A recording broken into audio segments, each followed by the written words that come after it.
नमस्कार, मैं हरी, आप देख रहे हैं डिजिटल न्यूज झारखंड। आइए जानते हैं झारखंड के प्रमुख खबरों के बारे में। इससे पहले से छोटी सी निवेदन की, अगर आप चैनल में नए हैं तो चैनल को सब्सक्राइब अवश्य कर लें ताकि झारखंड की हर छोटी बड़ी खबर आप तक पहुंचा सकें। तो चलिए शुरू करते हैं आज की पहली और बड़ी खबर से। श्रीशैलम टनल हादसे में झारखंड के 4 श्रमिक फंसे, मुख्यमंत्री ने सुरक्षित रेस्क्यू की अपील। जी हां, तेलंगाना में श्रीशैलम के डोमलपेंटा इलाके में टनल का एक हिस्सा गिर जाने से इसमें जिले गुमला निवासी 4 श्रमिक फंस गए हैं। मुख्यमंत्री हेमंत सोरेन ने तेलंगाना मुख्यमंत्री से श्रमिकों की सुरक्षित रेस्क्यू के लिए आग्रह किए हैं। आपको बता दूं कि तेलंगाना के नागरकुर्नूल जिले में निर्माणाधीन Srisailam left bank canal tunnel का एक हिस्सा गिरने से इसमें झारखंड के गुमला के 4 श्रमिकों के फंसे होने की सूचना मिली है। आपको बता दूं, मुख्यमंत्री हेमंत सोरेन ने तुरंत एक्शन लेते हुए तेलंगाना के मुख्यमंत्री से श्रमिकों की सुरक्षित रेस्क्यू के लिए आग्रह किए हैं। साथ ही मरांगबुरु से सभी फंसे हुए श्रमिकों की सुरक्षित वापसी की कामना की है। वहीं बताया जा रहा है कि राज्य प्रवासी नियंत्रण कक्ष तेलंगाना सरकार के साथ निरंतर संपर्क में है और श्रमिकों की कुशलता को लेकर जानकारी प्राप्त कर रहे हैं। और वहीं आपको बता दूं कि 22 फरवरी की सुबह डोमलपेंटा इलाके में टनल का एक हिस्सा गिर गया था, जिसमें 6 से 8 श्रमिक फंसे हैं। इनमें झारखंड के गुमला के श्रमिकों के अलावा उत्तर प्रदेश, जम्मू कश्मीर और पंजाब के श्रमिक भी शामिल हैं। फिलहाल एनडीआरएफ की टीम मौके पर रेस्क्यू ऑपरेशन में जुटी हुई है।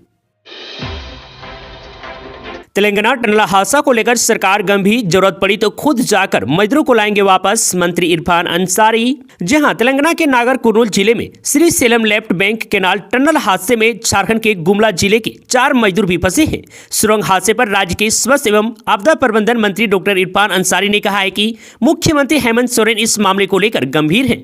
आपदा प्रबंधन मंत्री होने के नाते वे भी पूरे मामले पर नजर बनाए हुए हैं। मंत्री ने कहा है कि जरूरत पड़ी तो वे खुद तेलंगाना जाएंगे और अपने सभी मजदूरों की सुरक्षित वापसी राज्य में सुनिश्चित करेंगे।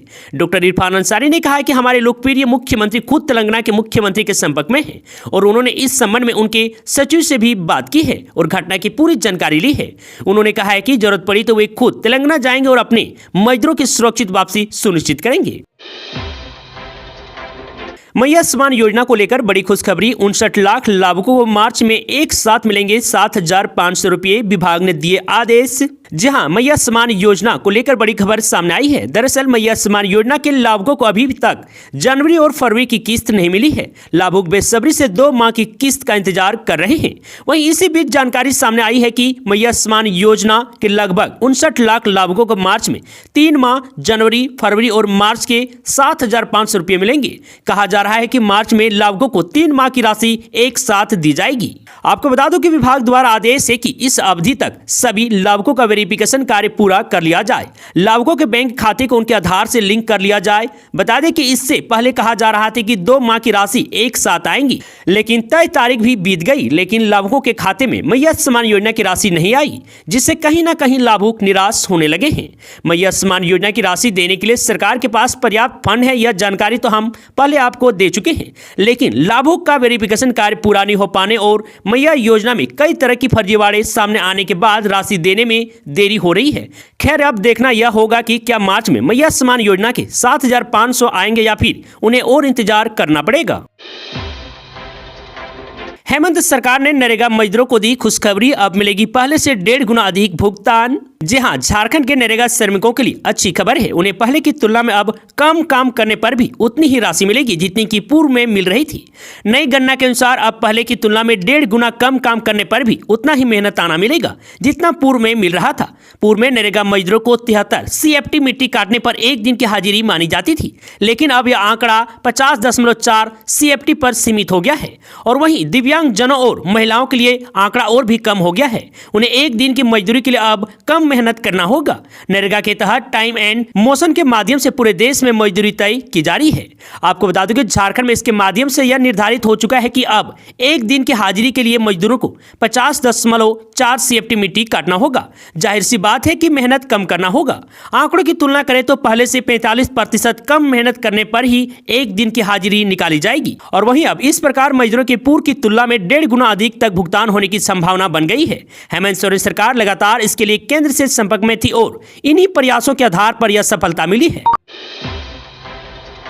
11 लाख लोगों का राशन कार्ड से कटेगा नाम, जानिए क्या है वजह। जी हां, सरकार ने राशन कार्ड धारकों के लिए ई-केवाईसी प्रक्रिया को अनिवार्य कर दिया है और इसकी अंतिम तिथि 28 फरवरी 2025 निर्धारित की है।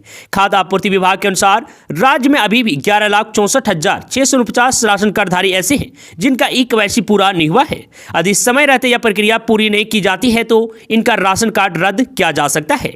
आपको बता दूं कि आखिर कौन कौन से राशन कार्ड धारकों को करना होगा ई-केवाईसी, तो बता दूं राष्ट्रीय खाद्य सुरक्षा अधिनियम के तहत PH यानी कि गुलाबी कार्ड, पीला कार्ड के अलावा राज्य खाद्य सुरक्षा योजना के तहत आने वाले हरे राशन कार्ड और अन्य सभी कार्डधारी परिवारों के सदस्यों को ई-केवाईसी अनिवार्य किया गया है। सरकार का यह कदम यह सुनिश्चित करने के लिए उठाया गया है कि केवल वास्तविक जरूरतमंद परिवारों को ही सरकारी योजना का लाभ मिले। तो जिसने भी अभी तक ई-केवाईसी नहीं करवाए हैं, कृपया जल्द से जल्द करवा ले, नहीं तो फिर आपका राशन कार्ड से नाम रद्द कर दिया जा सकता है।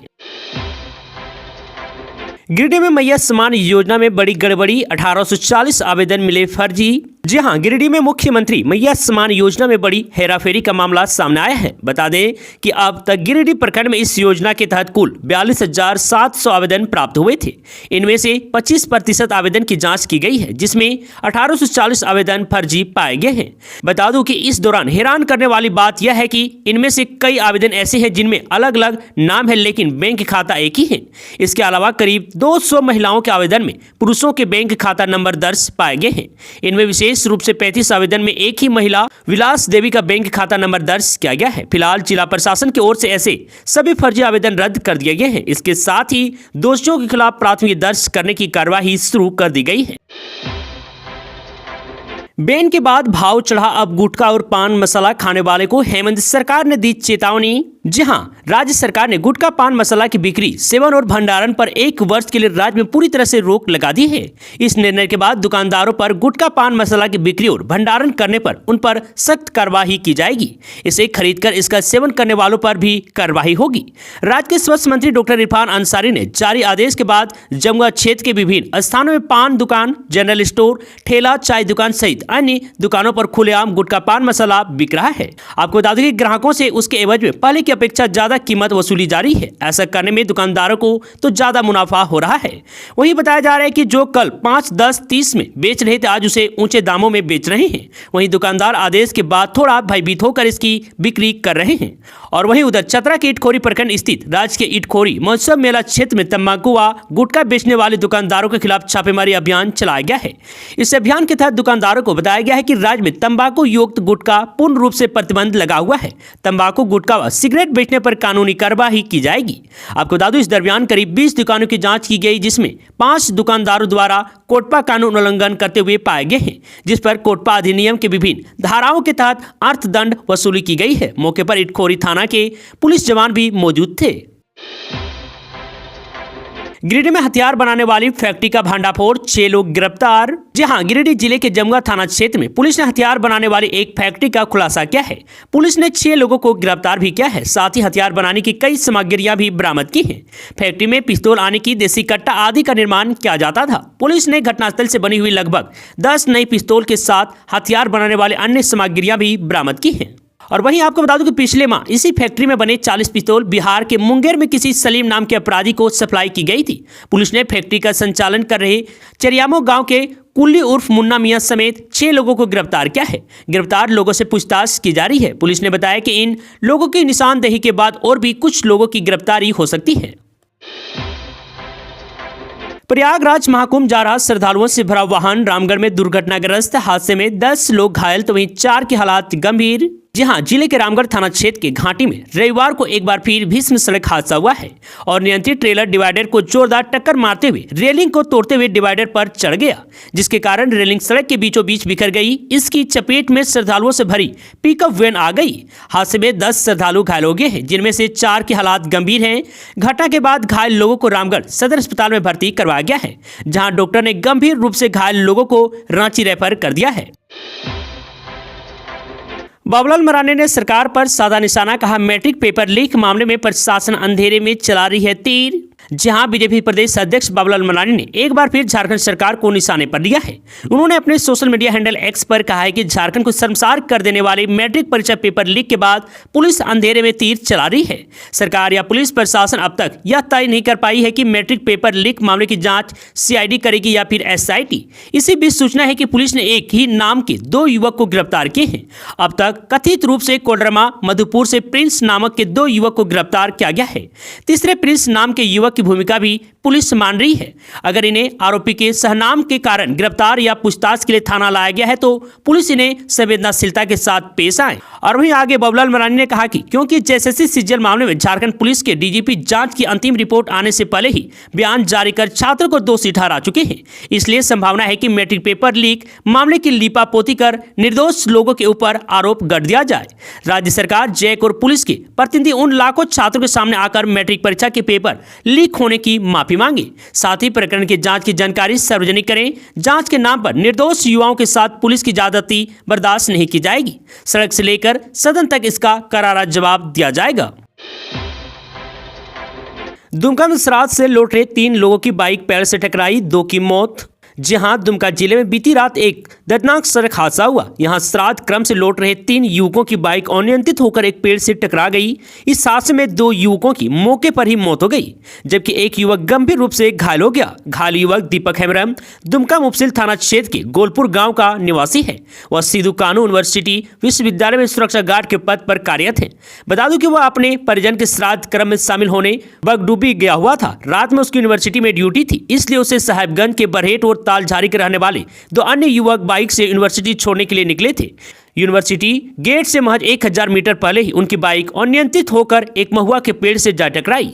जोरदार टक्कर की आवाज सुनकर आसपास के लोग मौके पर पहुंचे और तुरंत पुलिस को सूचना दी। सूचना मिलने पर दिघी ओपी पुलिस मौके पर पहुंची और तीनों को अस्पताल ले जाया गया। वहां डॉक्टरों ने 2 युवक की मृत घोषित कर दिया। मैट्रिक परीक्षा पेपर लीक की होगी स्पेशल जांच, डीजीपी ने बनाई एसआईटी, सीआईडी भी कर सकती है जांच। जैक ने सौंपी अपनी रिपोर्ट। जहां झारखंड एकेडमिक काउंसिल की ओर से ली जा रही मैट्रिक परीक्षा के पेपर लीक मामले की स्पेशल जांच की जाएगी। इसके लिए डीजीपी अनुराग गुप्ता ने एसआईटी बनाई है। वहीं सीआईडी को भी जांच की जिम्मेदारी मिल सकती है। डीजीपी ने कहा है कि मामले की जांच तेज कर दी गई है।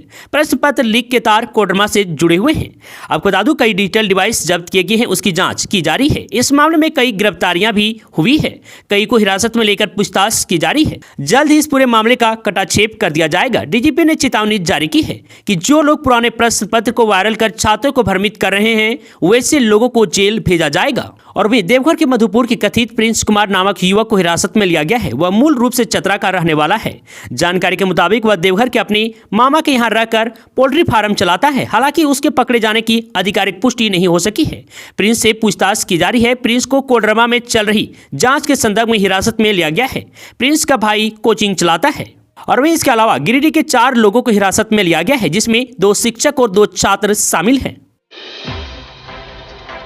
रांची के 7 थाना प्रभारियों का किया गया ट्रांसफर। जहां रांची के डीआईजी सह एसएसपी चंदन कुमार सिन्हा ने राजधानी के 7 थाना प्रभारी का हस्तांतरण किया है। इसकी लिस्ट आज ही जारी की गई है। लिस्ट के अनुसार सदर थाना में रंजीत कुमार सिन्हा को प्रभार दिया गया है। सुखदेव नगर थाना में अभिषेक कुमार को भेजा गया है। इसके अलावा और 5 थाना प्रभारियों का हस्तांतरण किया गया है। इनमें से ये नाम भी शामिल हैं। जानकारी हो कि हाल ही में रांची एसएसपी ने पिठोरिया थाने के औचक निरीक्षण किया था, जिसमें लापरवाही मिलने पर थाना प्रभारी गौतम राय को सस्पेंड कर दिया गया है। इसके बाद अभय कुमार को पिठोरिया का नया थाना प्रभारी बनाया गया है। इसी तरह इटकी थाना प्रभारी अभिषेक कुमार के खिलाफ भी अनियमितता की शिकायतें मिली थी। इस पर कार्रवाई करते हुए उन्हें इटकी से हटाकर सुखदेव नगर थाना भेज दिया गया है। डिप्टी कमिश्नर के आवास से कैश और डायमंड चोरी, संदिग्ध के कबूलनामे के बाद खंगाला जा रहा है तालाब। जहां झारखंड के बोकारो में चोरी की सनसनीखेज घटना सामने आई है। यह जिले के उपायुक्त डीसी के आवास से कैश और कीमती गहने चोरी हो गए हैं। मामला सामने आते ही प्रशासन में हड़कंप मच गया है। चोरी का शक महिला कर्मी पर है। उससे पूछताछ की गई तो चोरी का सामान तालाब में छिपाने की बात कबूली है। इसके बाद पुलिस गोताखोरों की मदद से चोरी हुए सामान की तलाशी में जुट गई है। जानकारी के अनुसार बोकारो के उपायुक्त जागवा विजय नारायण राव के सरकारी आवास से 95,000 रुपये नगद, हीरा जड़ित सोने की अंगूठी, गले का हार और हीरे के कान के सेट चोरी हो गए हैं। इसके अलावा कई कपड़े और अन्य निजी सामान भी गायब मिला। मामले की शिकायत महिला होमगार्ड सोनी कुमारी ने दर्ज कराई है, जिसके आधार पर सिटी थाना पुलिस ने केस दर्ज कर जांच शुरू कर दी है। आपको बता दें कि सोनी कुमारी के अनुसार उपायुक्त आवास में महिला गृह रक्षक मंजू कुमारी और गोमा कुमारी के साथ साथ महिला संविदा कर्मी पार्वती देवी और अंबिका कुमारी कार्यरत हैं। इनको उपायुक्त के कमरे में आने जाने की अनुमति थी। 20 फरवरी को डीसी के निजी कमरे से कैश और गहने गायब होने की बात सामने आई। हेमंत सोरेन के निर्देश पर तेलंगाना में फंसे गुमला के श्रमिकों के घर पहुंचा प्रशासन। जी हां, मुख्यमंत्री हेमंत सोरेन के निर्देश पर तेलंगाना के टनल में फंसे गुमला के श्रमिकों के परिवार तक जिला प्रशासन पहुंचा है। जो लोग तेलंगाना के टनल में फंसे हुए पालकोट, घाघरा, रायडी और गुमला प्रखंड के रहने वाले हैं। बता दूं, इनके परिजन यहां चिंतित हैं और सब जनों की जल्द वापसी की कामना कर रहे हैं। टनल में फंसे श्रमिकों के परिजन यहां बेहद परेशान हैं। ईश्वर से उनकी सुरक्षित वापसी की प्रार्थना कर रहे हैं, तो सरकार से मदद की गुहार भी लगा रहे हैं।